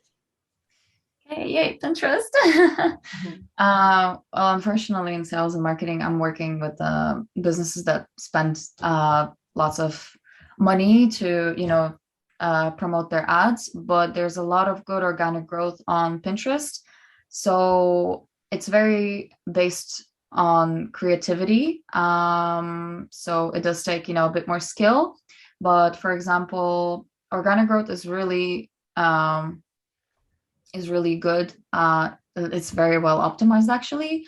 So for example, on Pinterest, if you go and search, coaching templates, coaching tools, anything related or even to more your specific niche or general coaching, you can see what kind of content is related to that, actual search input. So that's the kind of stuff you would have to create. You could customize, so if you're creating something for Instagram or Facebook, if it's actual content rather than, photos, then you can optimize it for Pinterest because it's just different dimensions. It's very important to have it like that. And then you can just copy and paste it to there. But Pinterest is really we have a motto that we want to help you create a life you love. So we're really focused on inspiration, positivity, really happy things. So a lot of coaching tools, a lot of helpful material, it works well on Pinterest. So as long as you also, if you have blog posts or anything like that, you can take them and put them as organic content on Pinterest as well. So your whole, whatever you're doing in like a blog or Instagram, everything can be on Pinterest and more. So it can be searchable. Descriptions are important. Hashtags, not in the post itself. In Pinterest, like up to 10 hashtags is an average in the post specifically. So, but yeah, like it takes more creativity. You'd have to do more research on what kind of content is posted related to your niche as well, and then kind of like match that, but do it in your own style. Sorry, that was probably not too helpful. No, that was good. Okay, so then we've got one from Belle. What is your take on Reels? Is it okay to mix post, Reels, quote, or should you stick to one? Yeah, it's absolutely okay to post as long as it's not like, 3 normal posts, a reel, 5 normal posts, 2 reels, anything like that. Think about it as like a full kind of like Instagram page, just to have that. Nothing wrong with reels or posts, just to have them in the feed as well. But as long as they have their consistent kind of like messaging. So I don't know, I'm trying to give you an example. But like, for example, if your normal posts are about health and fitness and how to improve your, well-being and like, physically, and then your reels are about relationship advice or like something like unrelated to general posts, that's where like the problem comes when someone like sees your page. But other than that, no, it's okay to match as long as they actually match the style and the theme. Okay. You know what I've noticed? Okay, Sarah. There's a lot of what do you call them? Stories. Stories are doing really, really well. I don't post much on my private Facebook page. So because I post so infrequently in my private page, not many of my friends and family see anything that I post. But when I share a story, just upload a picture, add to it, and sort of share moments of my day, I notice that so many more people are engaging with stories and having a look at stories. So I actually use that for the Institute on both Instagram and Facebook. And it does actually engage us with our audience a lot more than posting on occasion. So don't be afraid to actually use your stories as well and just post a quote or even a little video, just a couple of things throughout your day. They last for 24 hours. So if you put it up, it's there for 24 hours. If you add something an hour later, it's going to stay there for 24 hours, an hour later the following day. But it's something that can also be a very quick, simple, easy way without you having to put too much focus into thinking, what am I going to write? What am I going to share? Just share a moment from your day, and you can add in little emojis or text onto your story before you post it and share it, so that people can just experience a moment with you, whether that is a moment of mindfulness, whether that is a moment of fun and laughter, whether that is a moment of insight. It doesn't really matter. You can capture it in the imagery or a short video or however you would like to. So utilize the stories at the top as well, because that's something very popular I'm noticing at the moment. People are really watching and getting into. And actually they are harder to skip by the algorithm, because the actual posts in the feed, they're going to be absolutely lost, but the stories are always there, always at the top. So you, like, for example, if you post a new post in the actual feed, you repost it in the story to make sure that people see it. Like, it's very important. And Mel got a question in the middle of them so we don't lose it. How to add the category circles above your feed on Instagram. They're called highlights. They come from your actual stories that you posted before. So an easy way to do it is, like, if you have a specific topic, for example, I'm working currently on creating a highlight of like self-discovery tools. So you just post them as stories. You design them specifically, like separately, like maybe 3-4 stories, and like you have the text. And then I think it's in there, in the settings, or like the 3 lines that you have, you can add them as highlights. So they come from stories. You can't just separately add them. And yeah, I think that's it for now. And a couple of people had to go. 10 minutes to 9, so we're very well. Oh, so let's see. Yeah, Shirley, no problem. Peace and blessings to you. Thank you so much for joining. Jen, I use my stories to let followers get to know me and my posts to share knowledge or experience. Is this okay? Of course it's okay. Yeah.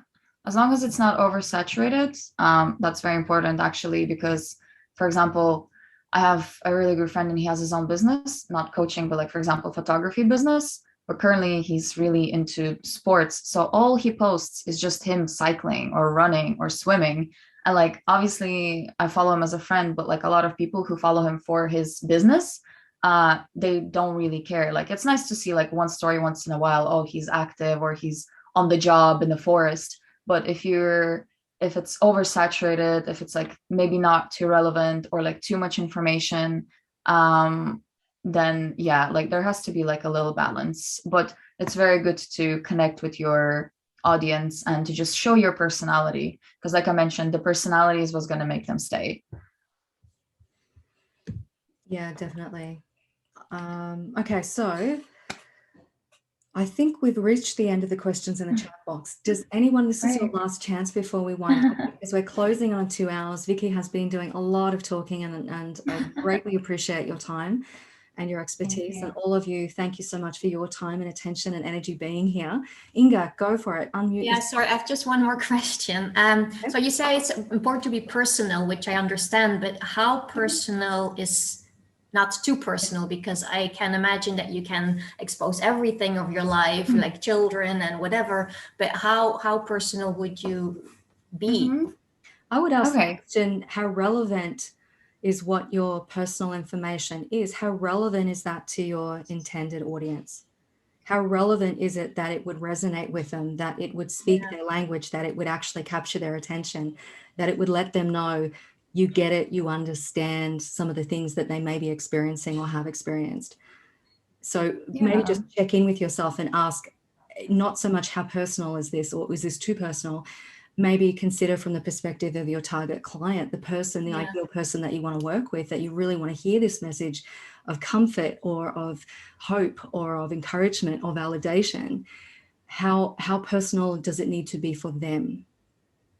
Yeah. Okay. That's my take. What would you say, Vicky? Yeah, basically, like, does it add to your message? Does it add to who you are? And also, what are you comfortable with sharing with?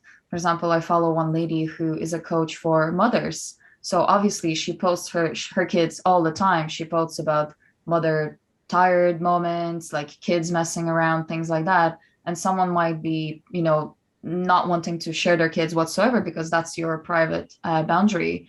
So if you're a business coach, yeah, you can share how you're doing your business as well. Like, obviously not giving it all away, like all the numbers. Just, yeah, keep the like the really private and like specific things to yourself, but also like don't be afraid to open up if someone asks, for example. And a big thing in like stories as well, what's good to mention, should have mentioned it earlier. Ask if there is some kind of an audience, ask them, like the little stickers, like ask me a question. Anything like that works as well. And even if you get only 2 or 3 questions, that's still so good, and those people are going to value it. So yeah, whatever's relevant, but whatever feels good for you. And then you have a feel. For example, my coaching journey came from like a mental illness. So of course I will be like, sure, even though like I don't really feel like, telling about it to everyone, like it is a core part of why I started this journey. So that's going to be there. So no shame in saying, yeah, I was depressed, I was suicidal, things like that. If we're talking about the mental state, so it applies to all the other areas. Okay, thank you. Yeah. And I understand that for some of you, the thought of even just speaking on video is vulnerable enough than to share something actually personal. So, you don't have to, but even if sharing some of yourself isn't sharing something terribly personal, but it is just sharing your face, sharing your smile, sharing something that you love in your life that is meaningful to you, that might also resonate and be meaningful to your audience. Let that be a small little test for you to just take that one step forward into that world of being visible, so that you can still be seen, but be seen on your own terms until you feel comfortable to maybe do a video, even if it's a pre-recorded one, because not everybody is comfortable sharing parts of themselves, whether it is visually, whether it is in the written form or any other way. It's just taking those small little baby steps to be able to let yourself feel comfortable to let those people who you know you can help find you in some way. Okay, one more sweep of everybody. Are there any other questions from anyone before we go? You are very welcome to ask it. Now is the time. Okay, I'm not seeing any hands up. Bill, go for it. Hi. Hello. You must have both found some sort of organic correlation between your life and your practice and your content being released, and that sort of flows into each other. So you're not just searching for information. You're like, this is relevant to what I've been exploring right now. So it makes it easier to post that content, because that's what I found. What was happening in my life, the content that was relevant to sharing with other people, it was like, oh, this is just all sort of correlating together. I don't have to go really thinking about it or searching for it. It's sort of, and it's not like stressful because you have to make something up. You're sort of like, this is relevant to me and my coaching and my my platforms. But I haven't really made any platforms, so I've only had a small investigation into that. Oh, okay. So your comfort zone, is it being stretched very soon so that you can share all that wonderful alignment with people who might need to hear it as well? Yeah, it's just telling my story in a way that's not too private because it's connected to other people. Yeah. And I'm still trying to edit that in a professional way. So a lot has come up surrounding that, as everything does with us coaches. Yep. And I know what you're talking about. Some people here won't, but others in the private group who saw your sharing a little while back would know what you're referring to. And yeah, that is a topic that for some people might be triggering. It's a topic for other people that might go against their values. And it's a topic that might be a little confronting for some people, but there definitely is going to be an audience for you. It's just figuring out how best to find them and what do you share to a certain point in order to determine, is that person going to be in my audience or not? Yeah. Yeah. But in both of your experiences, sometimes it's probably felt like a hassle to share content, and other times you're like, no, this is relevant. I'm really excited to share this. Yeah. What do you think, Vicky? Yeah, I think in the world where we're like so saturated and oversaturated with information, like genuine connection and genuine stories, like they make such a big difference. I'm not familiar with your story because I'm like, sometimes I go through Facebook, but the algorithm is completely wrong. Like I couldn't even find the post that I was tagged in. So like that's how bad my Facebook algorithm is. So I apologize, but I'm gonna like go back and like look for it, of course. And yeah, it's important not to go too personal. I suppose this is kind of like a deep, serious topic that what you've been through. So it's a good way to find the balance, to find the people who have been through the same thing. They're going to be your community. You're going to find them.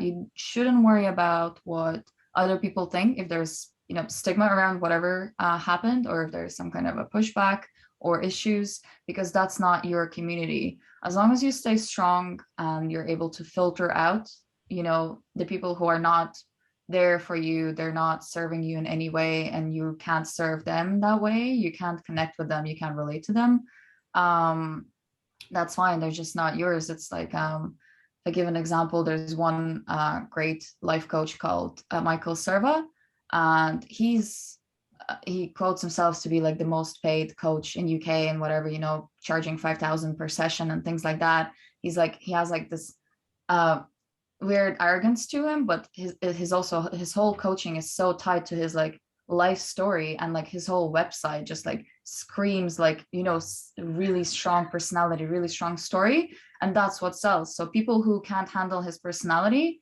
they're not his clients, because they're not going to handle his coaching. So the same thing for you, I suppose, even if you're going into a different direction, if people can't handle your story, why you don't, they're not your people. They don't have space in your life. They're not going to serve you in any way. That's my opinion. I'm not sure. I don't know your story, so I don't know what I'm talking about. I'm just Hey, Bill, So I appreciate it. I appreciate your support. Yeah.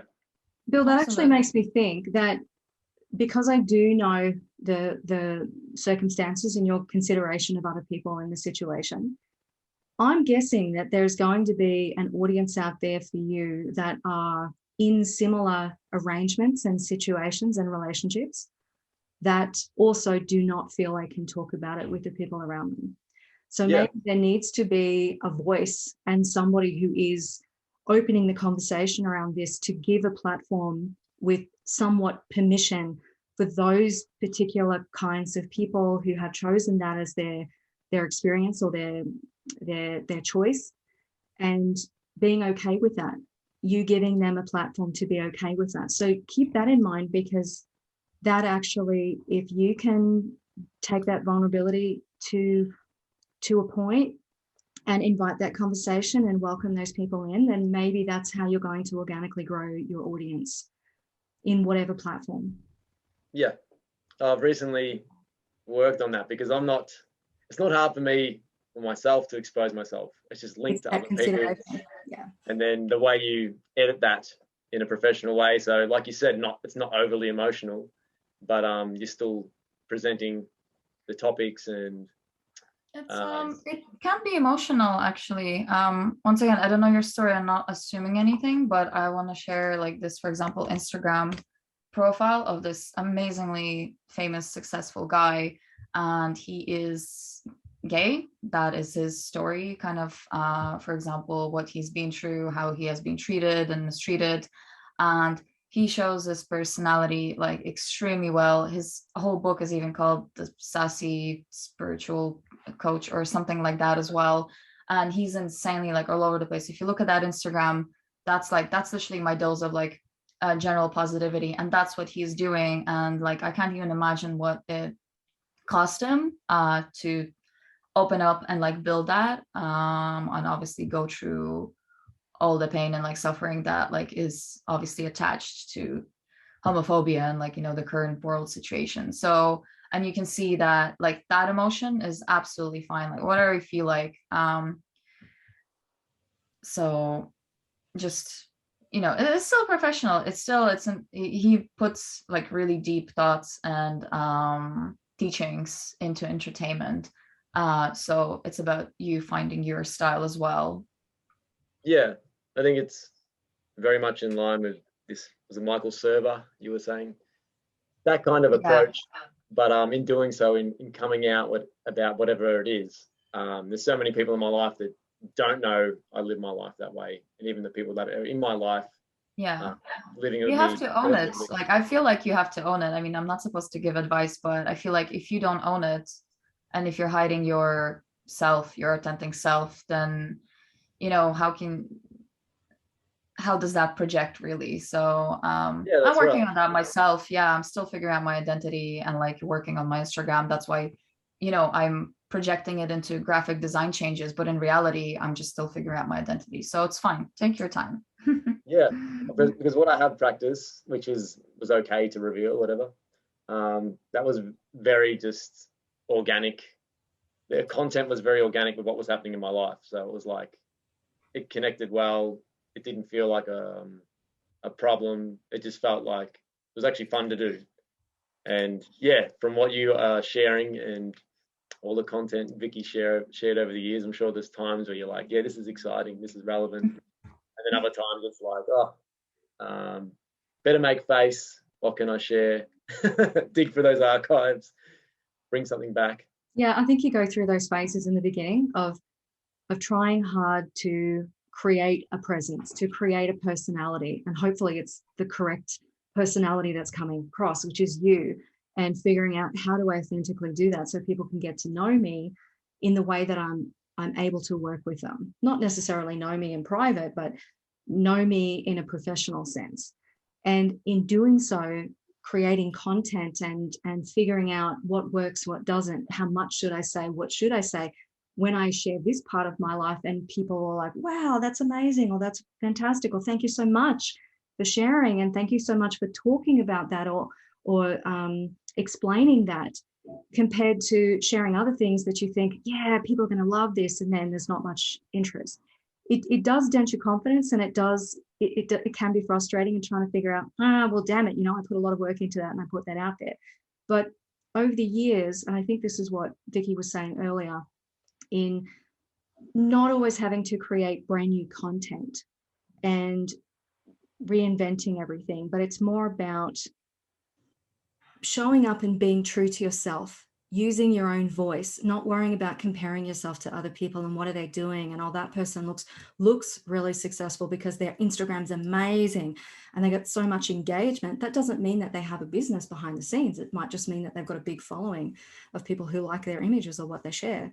So, over time, when you refine your message, when you can become confident in who you are and feel a little safer to be vulnerable and share your presence and your message with people on different platforms, and you get comfortable with that, you don't need to worry so much about creating new content and sharing so much.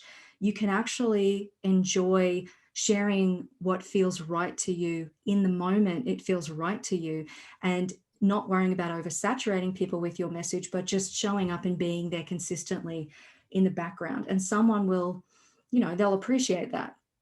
And then that's when the worry of what am I going to post and what am I going to create starts to fall away. And it's just about, I want to share this because I want my audience or I want my followers to see this or know this or watch this or hear this. So, Beautiful. it's a growth period. That's what it is. I mean, social media is all about growth in various different forms on various different levels. People are using it as a way to grow themselves by following people who are inspirational, who are sharing content that they are learning from, but also they're learning about themselves when they take a chance, when they share something personal, when they show up, when they be visible. We're all continuing, hopefully, to learn about ourselves as we do this work, and we use social media as a way to reach the people that we know we want to help and we can help. But we have to let them get to know us in order to do that. Yeah, well, you're literally looking in the mirror as you post all this stuff, whether it's a video or a picture of yourself or whatever it is. So yeah, it's a great way of getting to know yourself. Absolutely. So if you look at it that way, if you look at it as a growth opportunity for you to grow your business as well as grow your confidence and grow your ability to get used to sharing your message and reaching people, talking to people, then, there's something to learn here, and you're always learning. And if something doesn't work, that's fine, because you can try something new. You can go to a different platform, or you can try a different kind of post, just testing the market like Vicky's doing with her design and finding what works for her, what feels good for her, first and foremost, what feels good to you, and then seeing how people interact with that in order to grow and to build upon it. But we've all got to start somewhere. And as Vicky said quite a few times throughout her presentation, this is not the quick way. The organic reach is something that you build over time, and it will support you and serve you over time, the more content and the more you show up. So it's the cost-effective way that also encourages you to be more consistent about showing up, not having to show up every single day, 3 or 4 to 5 times a day, but just showing up on the days when it matters to continue to be visible to people and share message.